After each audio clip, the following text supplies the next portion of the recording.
একজন মুসলিম নারী তিনি যদি কোনো কারণে বাহিরে কাজ করতে হয়, তিনি বিধবা, তার স্বামী নাই, থেকেও না থাকার মতো, অথবা তার আয় উপার্জন করে খাওয়াবার মতো, পরিবারের ভরণ পোষণ জোগাড় করবার মতো কেউ নাই, তিনি যদি বাহিরে কাজ করতে চান তার জন্য জায়েজ আছে। যেহেতু তার এটা প্রয়োজন, তার নিড, তার জন্য এটা জায়েজ আছে। তিনি শরিয়ার অন্যান্য দিক নির্দেশনাগুলো মেনে, পর্দার বিধিবিধানগুলো মেনে তিনি যদি বাইরে কাজ করতে চান, শরিয়া সেটাকে নিষেধ করে না। তাহলে মহিলারা কাজ করতে চাইলে জায়েজ আছে, সেটা শর্ত সাপেক্ষে।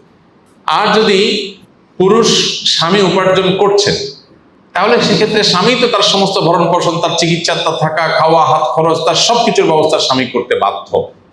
আইনগতভাবে শরীয়ত আল্লাহ তাআলা সেই পদ্ধতি রেখেছে।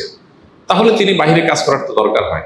এরপরেও দরকার কখনো হতে পারে তার মা অপারক, বাবা অপারক, তাদের অসুস্থতা আছে, তাদের জীবিকার ব্যবস্থা নাই, ভাইরা আছে থেকেও দেখাশোনা করছে না, অথবা ভাইরা নাই, তার নিড আছে, প্রয়োজন আছে, এরকম যদি হয় সেক্ষেত্রেও তিনি বাইরে কাজ করতে চাইলে কাজ করতে পারবেন। তবে এক্ষেত্রে তার স্বামীর অনুমতি লাগবে। কারণ নারীদেরকে তাদের সুশৃঙ্খল জীবনযাপন, একটা সুন্দর সুষ্ঠু সংসার জীবন যেন সুন্দরভাবে চলে, সেজন্য আল্লাহ তাআলা পুরুষকে দায়িত্বশীল করেছেন। একটা দোকান, একটা মুদি দোকান, দুইজন মানুষ চালায়, তাদের একজন মালিক থাকে, আরেকজন কর্মচারী থাকে, একজন মূল দায়িত্বশীল থাকে, আরেকজন তার সহকারী থাকে।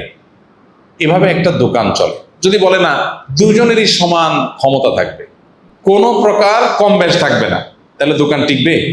টিকবে? একজন বলবে আমি এই মাল এত টাকা বেচবো, আরেকজন বলবে এই টাকা বেচবো, বেচাবেচি দিয়ে তখন মারামারি শুরু হবে না?